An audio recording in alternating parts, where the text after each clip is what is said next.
신약성경 마태복음 7장 21절부터 23절까지의 말씀입니다.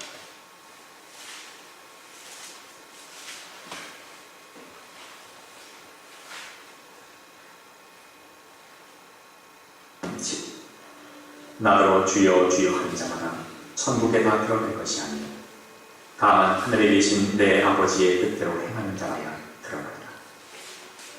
그날에 많은 사람이 나더러 이르되 주여 주여 우리가 주의 이름으로 선지자 노릇하며 주의 이름으로 귀신을 쫓아내니 주의 이름으로 많은 권능을 행치 아니하였나이까 하리니 그때에 내가 저희에게 밝히 말하되 내가 너희를 도무지 알지 못하니 불법을 행하는 자들아 내게서 떠나가라 하리라.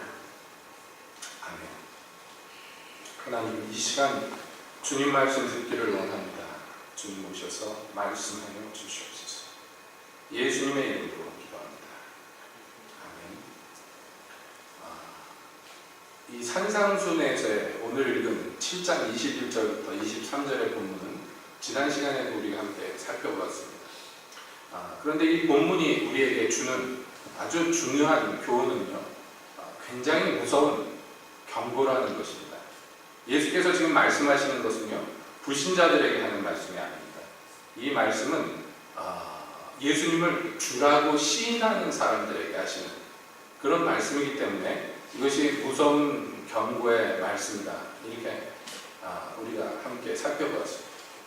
또 무서운 점은 무엇이냐면요, 앞서서 예수께서 경계하신 대로 거짓 선지자들을 삼가라 라고 얘기했을 때 이 거짓 선지자들은 자기들이 거짓 선지자인지는 알아요. 예? 그래서 양의 껍데기를 쓰고 있지만은 자기 속에 이리가 있고, 그리고 그 이리는 양을 잡아먹으려고 작정하고 있다는 것을 그 누구보다도 본인이 압니다. 물론 본인을 자꾸 속이려고 하겠지만, 그러나 여기에서 우리가 조심하고 가까이 하지 말면 받을 수 없는 교훈을 갖고 있는 그 사람들, 거짓 선지자들은요, 사실은 위험하긴 하지만은 이 사람들은 자기들이 거짓된 것을 알기 때문에 상대적으로 볼 때 오늘 본문의 말씀에 나오는 어떤 사람들에 비하자면 덜 위험할지도 모르겠습니다. 오늘 21절부터 23절까지 봤는데 여기서도요, 이 사람들은 주님의 이름으로 선지자 노릇한 사람들입니다. 근데 이 사람들이 앞서 나온 거짓 선지자들보다 더 위험한 까닭은 뭐냐면요, 자기가 문제없는, 별 탈 없는 하나님의 선지자라고 스스로 굳게 믿고 있기 때문에 이게 문제예요. 이게. 그러니까 이런 거짓된 자기 위한 거짓된 자기 확신은요, 이 모든 기독교인들에게 있어서 어쩌면 가장 치명적인 결과를 내놓는 그런 잘못입니다. 마태복음 25장에도 예수님께서 그날에 라고 말씀하면서 그 마지막 날을 비유로 말씀하는데, 여러분, 그날에 많은 사람들이 주님 앞에 나옵니다. 그런데 그들 중에 많은 사람들이 너는 왜 내가 굶주렸을 때 먹을 것을 안 줬고, 내가 헐벗었을 때 왜 입을 걸 안 줬고, 내가 목마를 때 왜 마실 걸 안 줬고, 내가 감옥에 갇혔을 때 왜 나를 돌아보지 않았느냐? 그 사람들이 어리둥절해서 묻습니다. 주여, 우리가 언제 그걸 안 했습니까? 그러니까 이 사람들이 신앙생활하면서 예수님을 섬긴다 하고 살았기 때문에 예수님의 말씀이 굉장히 생뚱맞은 거예요. 말도 안 되는 거예요. 우리가 언제 예수님한테 이런 거 저런 걸 안 했느냐는 거예요. 그러니까 본인은요, 예수님을 위해서 뭔가 하면서 살았다고 굳게 믿고 있는 거예요. 그러니까 뭐랄까요? 자기 거짓된 자기 위안, 자기 확신, 여러분, 이것이요, 그 사람의 영혼을 구원받을 기회를 박탈해버리는 그런 치명적인 결과를 내놓는다. 그러니까 이게 영적인 원리인데, 예수께서 바리새인들에게 하시는 말씀이 그것입니다. 너희가 소경이구나, 내가 소경이구나 하고 깨닫고 말하면 고침을 받을 것인데, 나는 멀쩡한데, 나는 보는데, 그렇기 때문에 너희는 고침받을 수가 없다. 이렇게 말씀합니다. 그러니까 이 병든 사람에게 의원이 필요한데, 예수님이 의원으로 오셨는데, 그런데 자기가 병든 줄을 모르고 자기가 건강하다고 생각하는 사람들에게는 아무리 좋은 의원이 와봐야 소용이 없다는 거예요. 의원한테 안 나오니까. 본인이 필요를 못 느끼기 때문입니다. 그러니까 여기에서 이 예수께서 경고하시는 거 이거요. 사실은 우리 이 기독교인들에게 있어서는 가장 심각한 경고일 수 있습니다. 그러면 왜 여기에 이 예수님의 오늘 읽은 본문에 나오는 이 사람들은요, 왜 자기들이 전혀 불안하거나 두려움 없이 이 마지막 날 예수님 앞에 떳떳이 설 수 있었을까요? 무엇 때문일까요? 이 자기의 확신의 근거가 무엇일까요? 가장 첫 번째로 들 수 있는 것은요, 그 견고한 교리라고 얘기할 수가 있겠습니다. 특히 오늘날 이 현대 교회에는요, 이게 치명적인 문제로 다가오는데요. 뭐냐면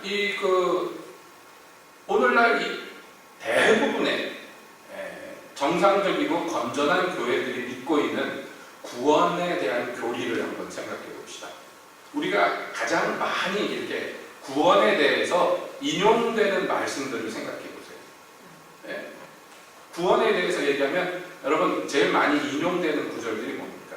주 예수를 믿으라. 그리하면 너와 내 집이 구원을 얻으리라. 이런 거. 예. 그리고 또 뭐 있습니까? 사람이 마음으로 믿고 입으로 시인하여 구원에 이르느니라. 이런 구절들. 그리고 성령이 아니고는 아무도 예수를 주라 시인할 수 없느니라. 이런 구절들. 이런 구절들이 모여가지고 어떤 견고한 교리를 만드는데 그 교리가 건전해요. 뭐 그렇게 막 악하고 나쁜 이단 교리가 절대 아닙니다. 성경에 근거합니다. 근데 문제는 뭐냐면요, 이 교리들이 구원에 대한 설명으로는 맞는데, 그런데 그게 전부가 아니라는 거예요. 전부가 아니에요. 보십시오. 자, 예를 들어서 성령이 아니고는 아무도 예수를 주라고 시인할 수 없다. 성경이 이렇게 얘기했어요.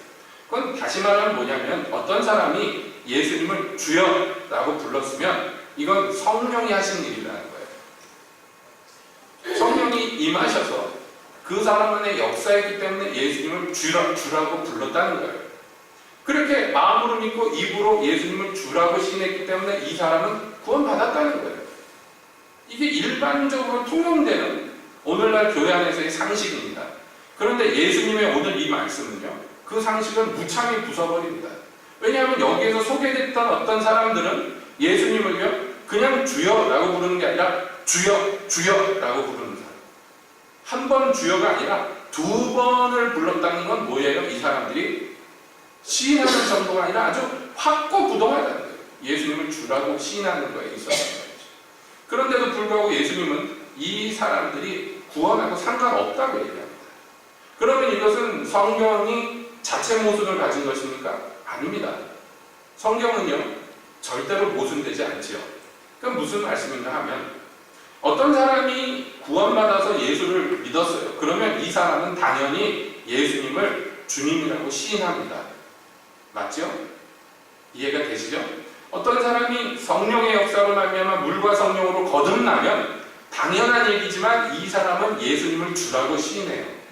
그러나 어떤 사람이 자기 입술로 예수님한테 주님이라고 불렀다고 해서 그 사람이 구원받았다고 얘기하면 안 된단 말이에요. 이 순서가 달라요. 순서가. 응? 어떤 사람이 믿음으로 구원을 얻으면 당연히 예수님을 주라고 시인하고 그것은 성령의 역사예요. 그러나 대부분의 우리의 판단 기준은 뭐냐면 그 나타난 바를 얘기합니다. 외부적인 것을 얘기합니다. 어떤 사람이 예수님이 구세주라는 그 사실을 시인하고 예수님이 우리 죄를 짊어지셨다는 그것을 동의하고 믿고 그리고 예수님을 주님이라고 불렀다고 해서 그 사람이 꼭 구원받은 사람이냐? 그건 아니라는 거예요. 여러분 오해 마시기 바랍니다. 이거 잘 이해를 하셔야 돼요. 구원받은 사람은 예수님을 시인하고 그리고 그것은 성령의 역사입니다.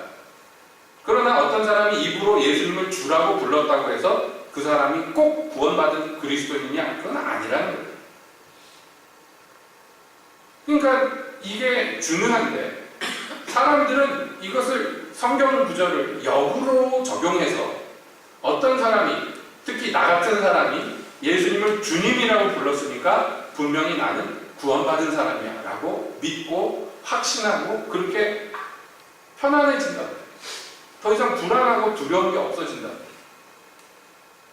이게 이제 오늘날 현대교회 문제인데 왜 이런 현상들이 나타나느냐? 예를 들어서 비교하자면 부흥의 시기에 나타나는 현상은 뭐냐면요, 사람들이 죄의 문제에 대해서 굉장히 집요해집니다.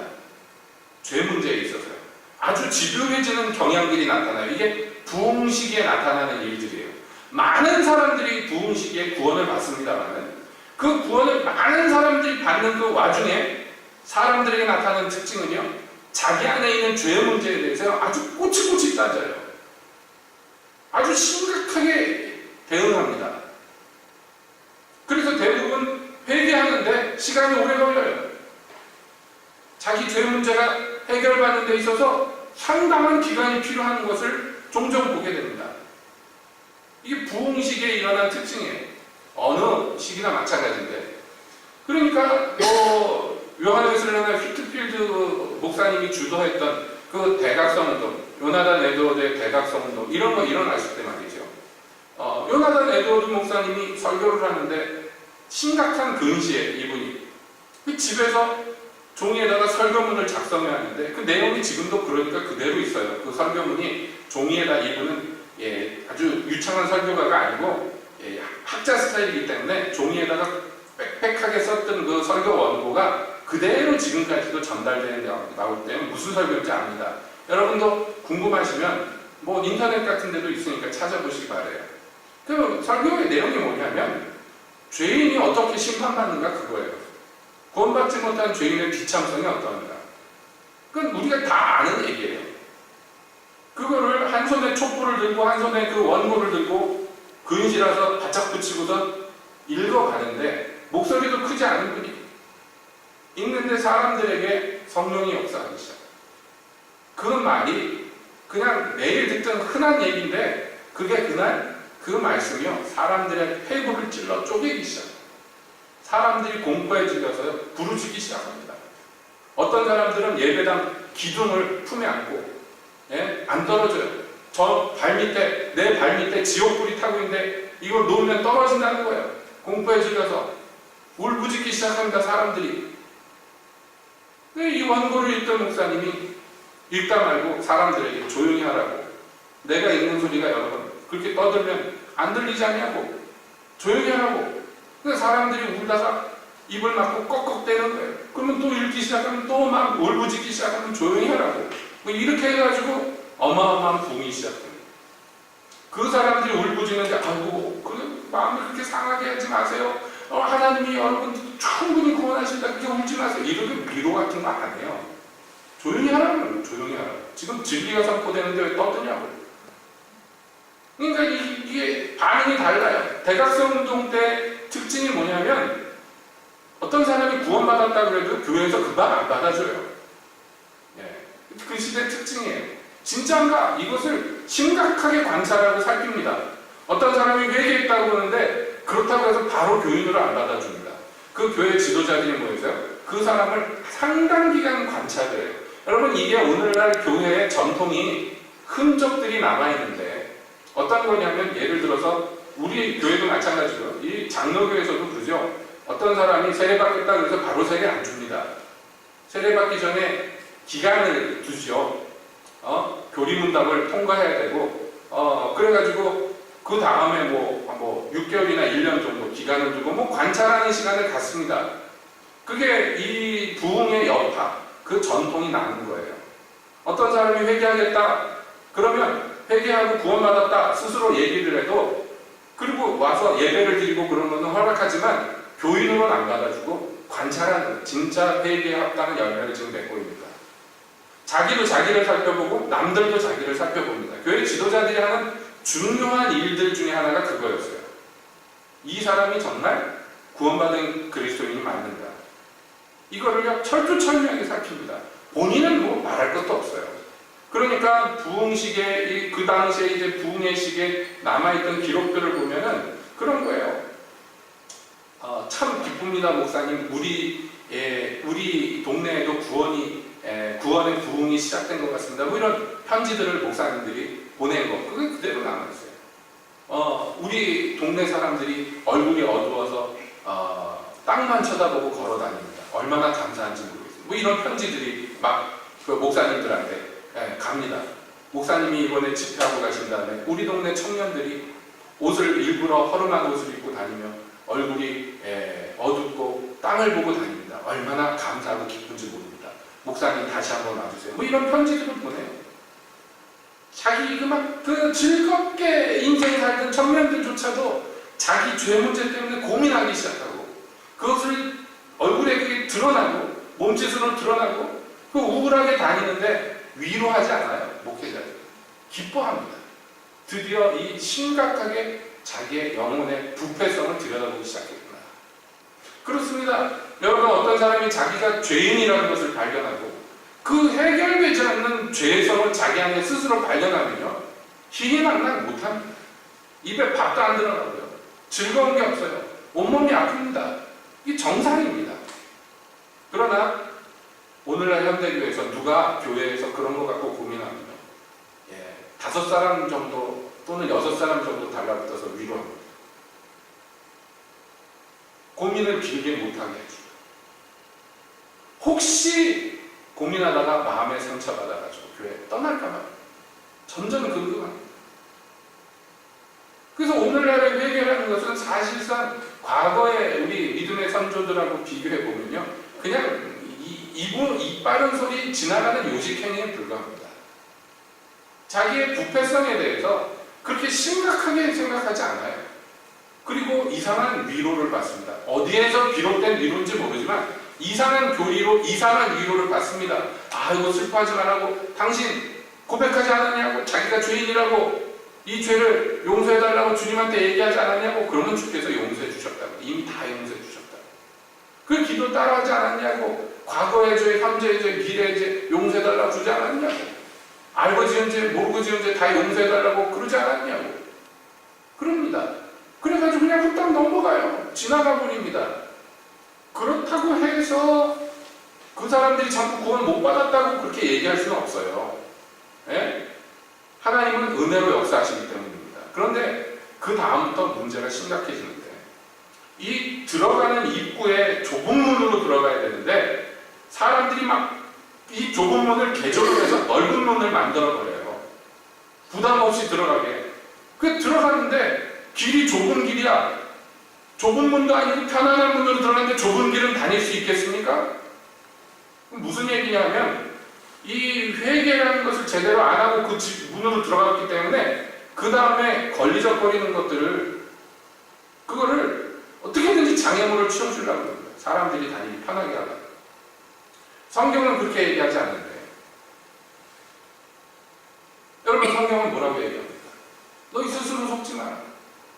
너희가 아는 것처럼 살인하는 자, 거짓말하는 자, 음란하는 자, 토색하는 자, 시기하는 자, 질투하는 자, 도적질하는 자, 이런 자들은 하나님의 나라를 유혹으로 받지 못하느니라. 이렇게 되어 있어요. 성경은. 그러잖아요. 여러분, 성경을 양심적으로 봐보세요. 그렇게 되지 않아요? 그런 식으로 되지 않아요? 하나님의 나라가 임하는데, 새 예루살렘 성이 임하는데 그 문으로 누가 못 들어갑니까? 우상 숭배하는 자, 토색하는 자, 거짓말하는 자, 개들과 술객들, 이런 사람들 못 들어간다. 그런데 이 교회에서는요, 이것도 좋다, 저것도 좋다, 다 갈 수 있다고.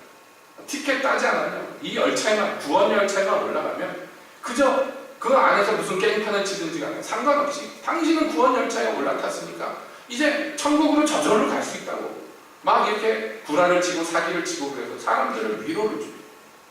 혹여나 예수 믿으면서 마음이 불편해질까봐, 도적질하고 토색하는 자들이 찔릴까봐, 살인하고 시기하고 질투하는 자들이 그 문제 때문에 피곤할까봐, 안락한 여행을 보장하기 위해서 교회에서는요, 사기를 칩니다. 그 결과가 여기 예수님이 소개하는 바 두려움 없는 사람들을 만들어요. 두려움 없는 사람들. 그러니까 가장 큰 문제는 뭐냐면, 성경에서 말씀하시는 게 뭔지를 관심이 없다. 이 사람들의 특징이에요. 그게 문제예요. 그렇기 때문에 여러분 생각해 봅시다. 여러분이 어떤 외국을 여행을 간다. 그래도 그 외국이 왜 여러분 그 외국에 만약에 그냥 여행사에서 가는 그런 여행 말고 자기가 배낭여행을 간다 생각해 보세요. 그러면 여러분 거기 그 목적지 여행지에 거기 지도라도 한번 들여다보고 거기 가면은 뭐 여행 가면은 뭘 타고 돌아다닐 건가 뭐 교통수단도 알아보고 또 그 나라에서 혹시 하면 안 되는 짓이 뭔가 뭐 이런 거라도 알아볼 거 아니에요. 그렇죠? 그러나 여러분 만약에 여행이 아니라 이민 간다고 생각해보세요. 그 나라로 이민 간다. 그러면 얼마나 더 자세히 알아보겠습니까? 그렇지 않아요? 그 나라의 풍습에 대해서. 예를 들어서 여러분 러시아에 가서 산다. 그러면 러시아에 가서 살 때 주의해야 될 것 중에 하나가 뭔지 아세요? 네? 방귀 끼면 안 돼요. 딴 사람들이 있는 데서.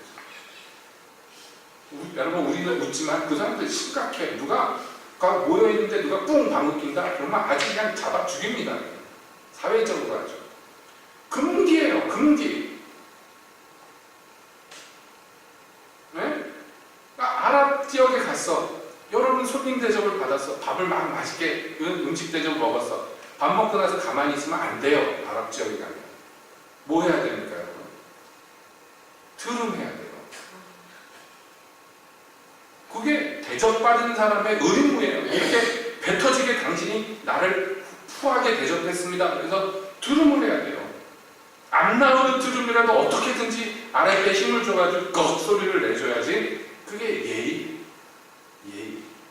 그런데 어떤 나라에서는 밥 먹다가 트름하면 아주 몰지각한 짓이 돼요.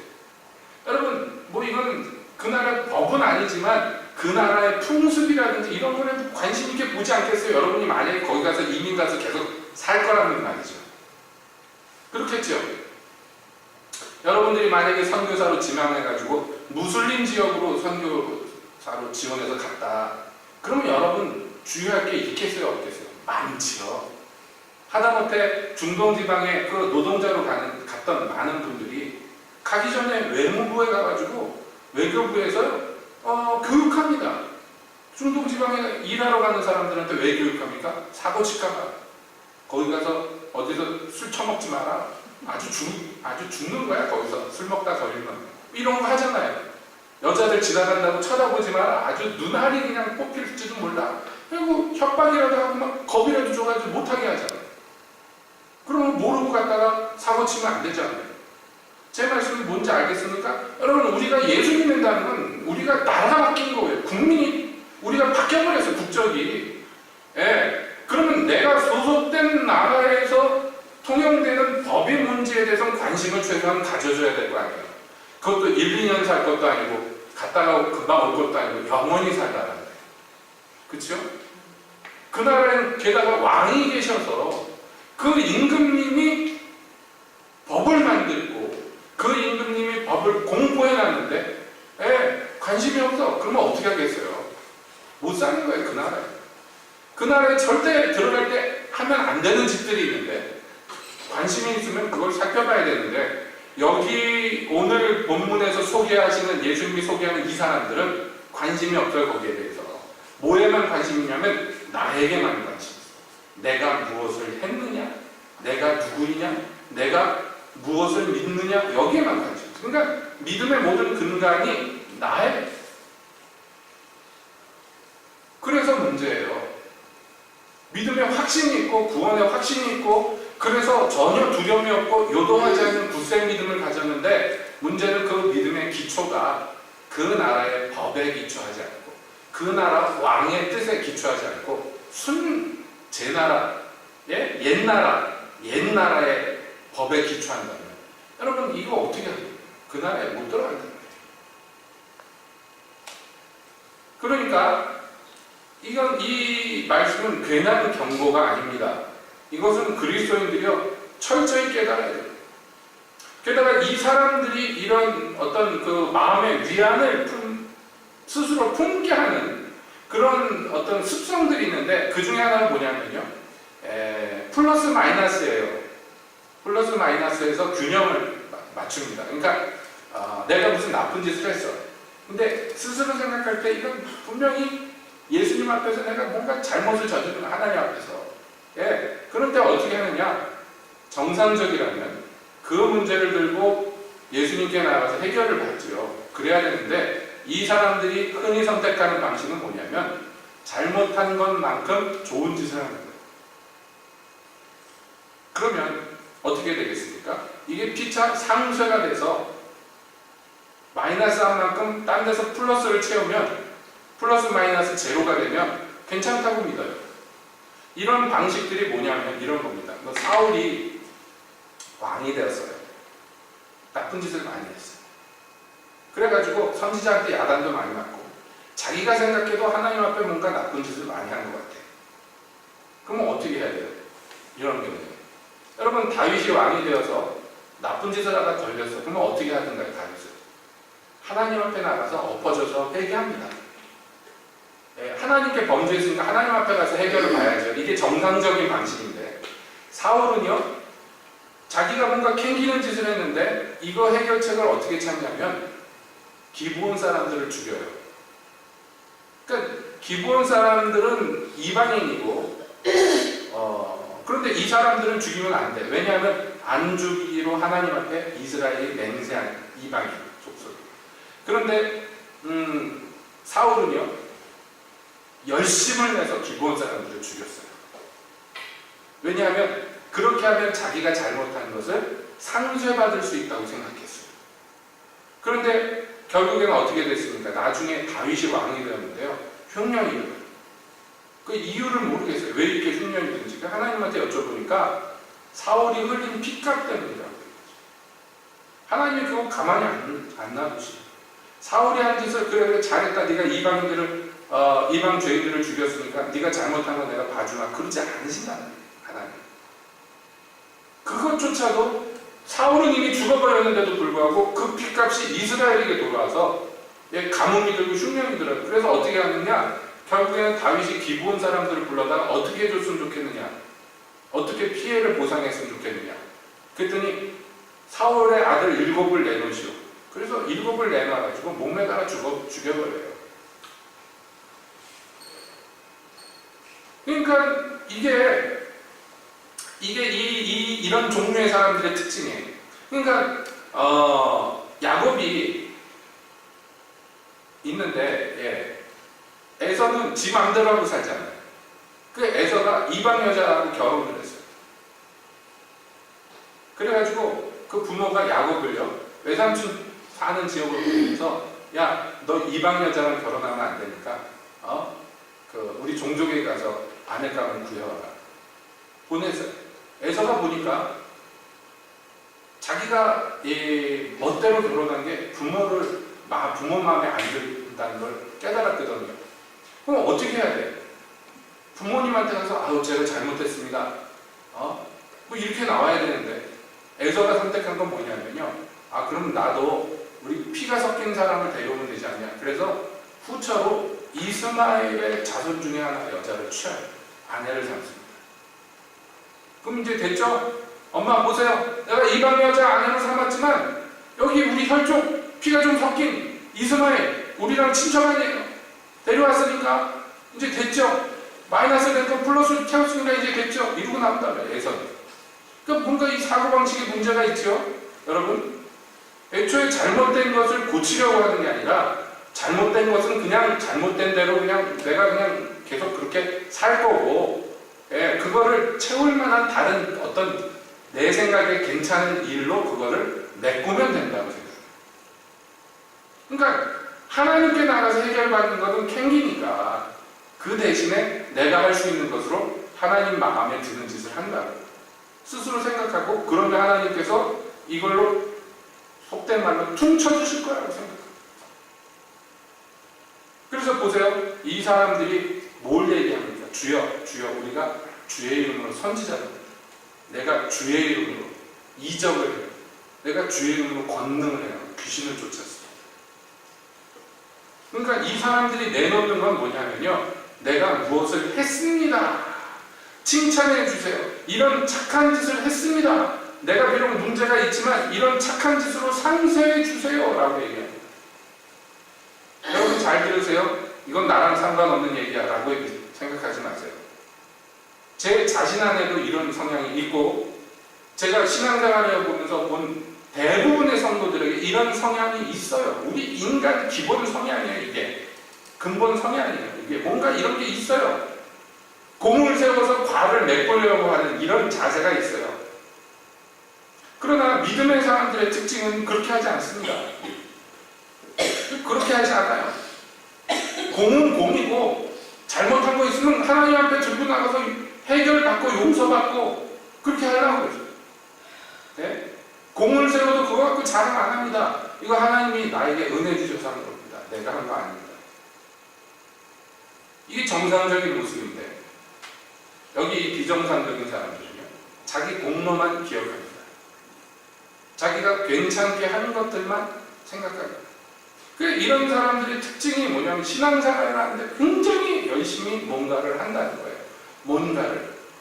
그걸로서 하나님께 뭔가 뇌물을 드리는 것처럼 이렇게 캥기는 것을 상쇄해야 되기를 원하면서 뭔가를 하려고 해요. 근데 그거 갖고 안 된다는 거예요. 그런 거 안 받으셔야 하나님이. 그거 갖고 안 돼요. 이스라엘이 갖고 있는 이 전형적인 자세죠. 그들이 입으로는 나를 막 섬기지만 마음은 나한테서 멀다.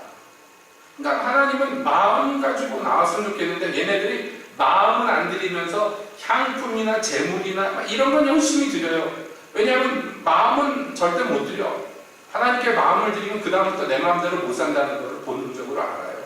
그러니까 마음은 못 드리고 그 대신에 이걸로 대신 퉁칩시다. 그래서 뭐 재물도 바치고 향품도 바치고 막 그럽니다. 그리고 그거 갖고 부족해요? 그럼 좋아요. 우리가 대회로 모이겠어요? 금식하겠어요? 예? 뭔가 행사를 벌이겠어요? 라고 합니다. 그 하나님이 지겹다고 누가 성전문 좀 걸어 잠가줬으면 좋겠다고. 나는 마음만 달라고 하는데 마음만은 안 내놓고 딴 걸로 자꾸 상쇄하려고 해요. 여러분 이게 신앙 안에 아주 널리 퍼져 있는, 기독교 안에 널리 퍼져 있는 잘못된 사고방식이에요. 그러니까 특히 이런 경향들이 주의해야 되는 게 사역자들한테 이런 게 많이 나타난단 말이에요. 사역자들한테. 찬양 사역자들 막 찬양 집회 인도하고 오는 사람들 모임 가보면요. 그 안에서 자기들끼리도 그렇게 해요. 내가 이런 나쁜 짓도 하고 저런 나쁜 짓도 했지만 주님을 위해서 이렇게 열심히 섬겼으니까 뭐 이렇게 해요. 주께서 나를 뭐 용납해 주실 거야. 뭐 이렇게 얘기합니다. 그래서 뭐 다 그렇게 쓴다면 이 찬양 사역하고 이런 사람들한테 예술가 기질이 있기 때문에 달린 책 같은 분은 이런 종류의 사람들을 창조성이 있는 사람들이라고 순화해서 얘기를 하더라고요. 이 일반인들하고 좀 다릅니다. 이 예술하는 사람들. 그래서 제가 친구들 중에서 예술하는 친구들이 좀 있었는데요. 뭐 음악이나 미술이나 이런 거 하는 친구들 보면 약간 또라이들입니다. 제 친구들 중에서. 사고방식이 사람들이 저런 거 4차원이다 뭐 이렇게 얘기하는데 좀 또라이들이 있어요. 진짜로. 멀쩡하다가 미쳐 들어가면 이거 말릴 방법이 없어요. 제 친한 친구들 중에 그런 친구들이 좀 있었고 지금도 있습니다. 그러니까 그 또라이 중에 한 명이 여러분 제가 늘 매일 기도하는 임재범 같은 이 또라이예요. 진짜. 학생 때부터. 여러분 그 인생 어떻게 살았는지 아시잖아요. 중하겠다 머리 깎고 승적에 올려놓고 바로 결혼했어요. 뭘 하려고 그러는지 모르겠어요. 근데 제정신이 아니죠. 그런데 여러분 이런 예술성이 있는 사람들, 창조성이 있는 사람들, 그래서 영감대로 막 움직이는 이런 사람들이 자칫 잘못하면 무절제하게 됩니다. 그래서 뭐 역사 속에서 예술하는 사람들이 미친 짓 하는 거에 대한 기록들은 너무 많아요. 근데 그 기질입니다. 근데 이 말씀을 드리면 찬양 인도자들 모임 가보면 이런 사람들이 꽤 있어요. 그래서 사고를 무지하게 칩니다. 중간. 주기적으로 정기적으로 사고를 치는데 이거를 그러면 사고 한번 칠 때마다 자기로 낙심하죠. 다른 사람들한테도 피해를 주고 사역에도 막대한 영향을 끼치는데 그런데 사고를 한 번 치고 두 번 치고 세 번 치고 하면서 점점 뻔뻔해져요. 그래서 막 그럽니다. 어떤 음악하는 목사님 제가 만나는데 막 그러는 거예요. 목사도 인간이고 똑같은 죄인 아니냐? 목사라고 뭐 특별한 거 있냐? 막 그렇게 얘기를 합니다. 그 말은 다 맞아요. 그런데 중요한 건 그 맞는 말을 자기 합리화에다 써먹는 게 문제예요. 계속 그 어떤 여자들하고의 문제들 때문에 아주 평생 동안 정기적으로 문제를 일으키다가 결국에는 이혼당하고 처자식한테 버림받고 그러면서도 사역은 계속해요. 그 사역에 또 나름 열매도 있어요. 없는 게 아니에요. 그러니까 이분이 주장하는 거예요. 내가 부족하고 연약하다. 나도 시인한다. 하나님도 아신다. 그 하나님이 그래 부족한 나도 들어서 쓰시지 않느냐? 이해해달라. 이렇게 얘기를 하는 거예요. 그러니까 논조가. 그 제가 그랬더니 대놓고 목사는 평범하지 않다고. 목사가 특별한 종류의 인간이라는 게 아니에요. 그의 책무가 평범하다고 생각하면 스스로 안 된다는 거예요.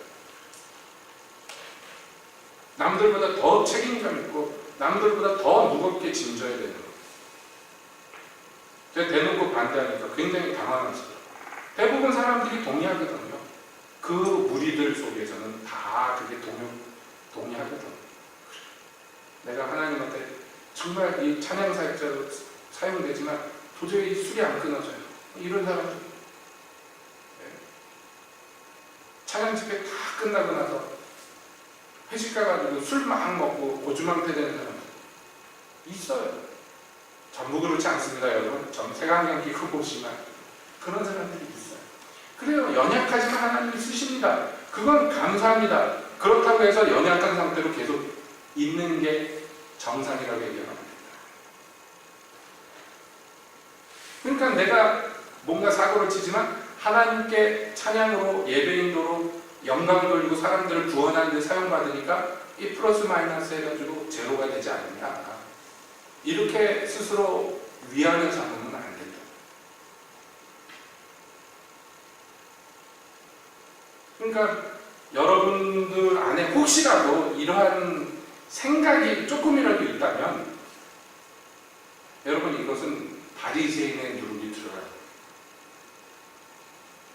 자기의 의를 힘입고자 하면 자기의 행위의 열매로서 뭔가 하나님의 의를 대신하고자 한다면 여러분 이건 더두덜도 아니라 딱 바리새인 같이 돼요. 두려워야 돼요. 뿐만 아니라 이 사람들이 크게 놓치는 문제가 있는데 제일 크게 놓치는 문제가 있는데 뭐냐면요. 정말로 훌륭한 일을 해요. 훌륭한 일이고 자기 희생적인 일이에요.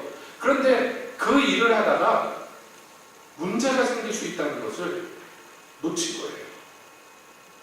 이것도 역시 이제 하나님의 사람들, 하나님의 종들이 빠지기 쉬운 올무 중에 하나입니다. 여러분 예를 들어서 제가 이 설교를 합니다만 그 설교하기 위해서 준비를 해야 되고 뭐 이것저것을 해야 돼요. 네. 그런데 그런 이렇게 교회에서 뭔가 사역하고 봉사하는 일을 위해서 막 열심을 내다가 정작 중요한 걸 놓치면 안 된다.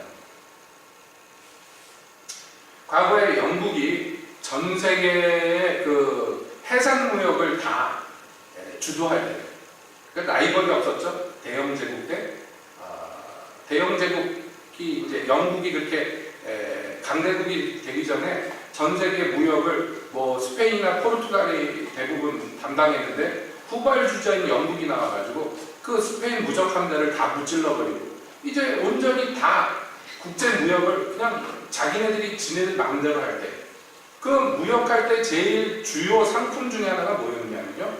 노예였습니다. 여러분 아시다시피 아프리카에서 흑인들 잡아다 신대륙에 팔아먹는 건데 모든 상품 중에 마진이 제일 좋아요. 이게 노예라는 게. 그렇잖아요. 지들이 낳았어요? 길렀어요? 아니잖아요. 멀쩡한 자기들이 알아서 산 어른들 붙잡아다가 아주 차곡차곡 층층이 앉아있지도 못하도록 눕혀만 놓은 그 상태로 묶어놓고요. 몇 달씩 대서양을 건너가 신대륙에 팔아먹는데 뭐 절반 이상 죽습니다. 그 가운데. 가는 가운데.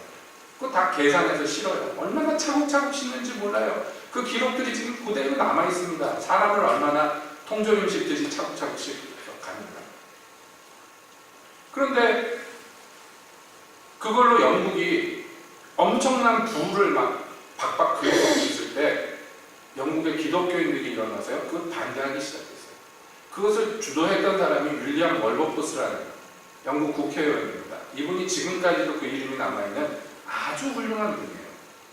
그래서 결국에는 영국의 그 노예무역을 폐지시켰고 또 영국 안에서요. 노예 제도를 폐지시켰어요. 여러분 미국의 노예 제도를 폐지하는데 남북전쟁이 일어나고 링컨 대통령이 있고 막 우린 그 사실을 잘 알지만 그보다 훨씬 먼저 영국과 영국이 식민지로 삼고 있는 영연방에서 노예 제도라는 게 폐지가 훨씬 먼저 된 것은 이 기독교인들 때문에. 그러니까 그분이 한 훌륭한 일들은 뭐 이루 말할 수 없어요. 그런데 그렇게 훌륭한 일들을 막 하고 있을 때 많은 반대를 무릅쓰고 정말 국가적인 그 큰 일을 막 하고 있을 때 어떤 허름한 부인 하나가 연세 많은 분이 이 월버포스를 찾아왔습니다. 의원님, 어떻게 오셨습니까? 한 가지 질문을 드리려고 왔습니다. 그러니까 국회의원이니까 이제 사람들 만나잖아요. 뭘 질문하시려고? 이 여인이 이름도 안 남아 있습니다. 이 부인이 뭐라고 질문해요? 의원님은 지금 영혼의 상태가 어떻습니까? 그걸 물어보세요. 지금 이 나라의 갈 길을 정말 하나님 뜻대로 바로잡기 위해서 심령을 바쳐서 목숨을 바쳐서 일하는 사람. 실제로 길에서 테러도 당했고 칼에도 찔리고 막 그랬었어요. 이 노예무역하는 사람들한테 아주 원수로 알려져가지고. 그러니까 그 많은 희생을 치르고 하나님의 일을 이루고 있던 사람인데 어떤 생판 모르는 아줌마가 와서 질문하는 거예요. 의원님 영혼은 어떻습니까? 당신의 영혼은 어떻습니까? 깜짝 놀랐어요. 그래서 대답을 했는데 제 영혼에 관련된 모든 것을 다 잃어버린 것 같습니다. 정직합니다. 하나님 일을 하다 보니까 하나님 뜻을 이 땅에 이루고자 해서 큰 일을 이루고자 하다가 보니까 정작 중요한 건 자기 영혼은 피폐해 있더라고요. 그걸 그때 깨달았어요. 그래서 다행히 하나님께로 돌아가고 회복되었기 때문에 그 모든 사명을 다 아름답게 이룬 줄로 압니다. 그러나 그렇지 못한 사람들이 많아요. 하나님의 뜻을 이루고 하나님의 일을 이룬다 또는 어떤 큰 일을 이룬다 하다가 보니까 정작 자기 영혼은 피폐해져 있어요. 왜 그럴까요? 하나님의 일을 하는데 왜 영혼이 피폐해질까요? 하나님의 일은 했지만 하나님과 만나지를 못해요. 그럴 수 있을까 싶지만 그렇게 될 경우가 많습니다. 얼마나 많은 위대한 하나님의 종들이 말년에 비참하게 그 사역을 마칩니다. 이유는 여러 가지 있겠습니다만 중요한 이유는요. 정작 중요한 이것을 놓칩니다. 마르다처럼 분주하게 주님을 위해서 이것도 하고 저것도 하다 보니까 정작 예수님 앞에 가서 앉아 있어야 된다는 것을 놓치고 가장 좋은 것을 이것도 하고 저것도 해야 돼요. 주를 위해 섬기는 일도 분명히 해야 됩니다. 그렇지 않으면 주님 밥은 누가 해줘요? 예? 그러나 그렇다 할지라도 정작 진짜 주께서 원하시는 가장 좋은 것을 놓치면 안 됩니다.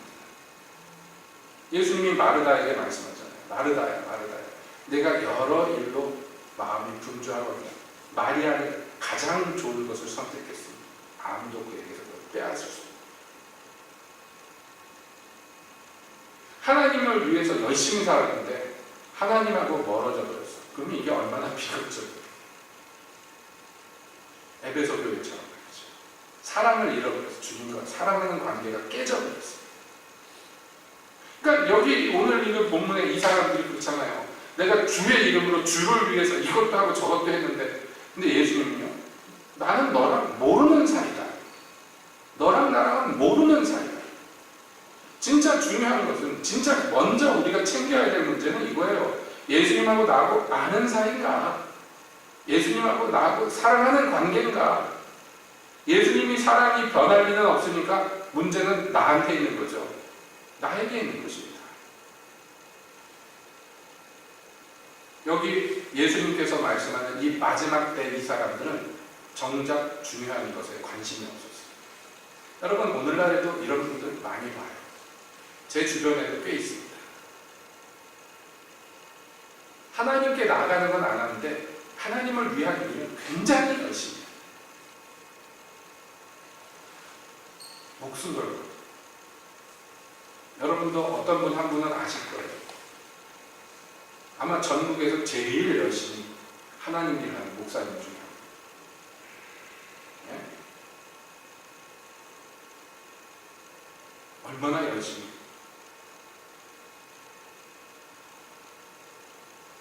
타고 다니는 승용차가 한 1, 2년 지나면 20만 킬로, 30만 킬로 타고 얼마나 돌아다니고 얼마나 하나님의 일이라면 그냥 목숨 걸고서 막 달려듭니까? 근데 문제 진짜 중요한 거죠. 여러분, 우리도 그러므로 우리도 주의하고 또 주의해야 되는 게 이거예요. 내가 주님을 섬긴다. 응? 이것도 한다, 저것도 한다. 다 해야 돼. 안 하면 안 돼. 그거 하려고 여러분 불렀으니까 그거 해야 돼요. 주님의 일을 맡겨주시면 해야지. 그죠? 기쁨으로 단을 걷어서 주께 돌려야죠. 달란트 주셨으면 열심히 일해서 달란트를 남겨야죠. 그런데 그거 하다가 혹시 주님을 잃어버리면 안 된단 말이에요. 무엇과 대신할 수 없는 것이. 무엇과. 그래서 예수님은 정말 이 머리 대고 주무실 틈도 없고 식사할 시간도 없이 그렇게 많은 일들을 하시면서도 밤에 산에 올라가서 그래서 기도하십니다. 하나님의 아들이라 할지라도 이 땅에서 모범을 보여주십니다. 아마 여러분들도 그런 경험 해보셨을 줄 알아요. 여러분들이 이렇게 신앙생활 하는데 뭐 그럭저럭 하는 거 계속 하는 거 해나갈 수 있습니다. 그런데 여러분들이 정기적으로 하나님께 나가서 기도 생활하는 거 한동안 쉬어보세요.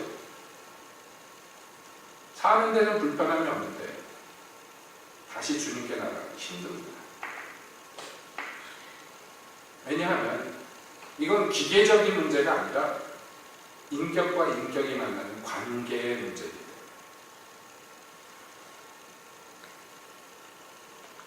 친한 사람이 오랫동안 말도 안 하고 연락도 끊고 안 보고 살면 오랜만에 만나면 다시 만나면 서먹서먹한 거지. 사람과 사람 관계도 그렇잖아요. 그렇기 때문에 주께서는요, 이스라엘 백성들을 가나안 젖과 꿀이 흐르는 땅에 그 풍족한 환경으로 보내시면서 그들에게 당부합니다. 너희는 무조건 최소한 1년에 3번은 나한테 나와야 된다. 법으로 아주 규정을 지어놓으셨어요. 기본적으로 나오면 대략 일주일에서 열흘 정도는 성전에서 살아야 돼요. 왜 그렇게 해놓으셨을까요? 광야에서는 매일매일 주님이 만나를 내려주시고 매일 불기둥 구름 기둥으로 보호하시고 거기에서 신앙생활하는 것은 뭐 가만히 있어도 굴러갑니다. 가나안 땅 들어가면 얘기가 달라져요. 이제부터 자발적으로 주님께 나가야 돼요. 자발적으로. 그게 이제 나오는 것 등한시하면 멀어지는 거예요, 마음이. 그 영어 표현에 있잖아요. 뭐 out of the sight, out of the mind인가. 예? 보는 게 멀어지면 마음도 멀어집니다. 여러분, 예수님의 오늘 하시는 이 경고의 말씀, 특히 오늘날 이 마지막 때를 사는 저와 여러분들에게 있어서 이게 얼마나 절실한 문제인가. 얼마나 심각한 문제인가 다시 한번 생각하고 이렇게 되지 않기를 주께서 경고하셨습니다. 우리가 주여 주여 한다고 만족하지 마시고 더 깊은 주님과의 공교한 관계로 나아가기를 힘쓰시기를 예수님의 이름으로 권면합니다. 축복합니다. 기도로 나아갑시다.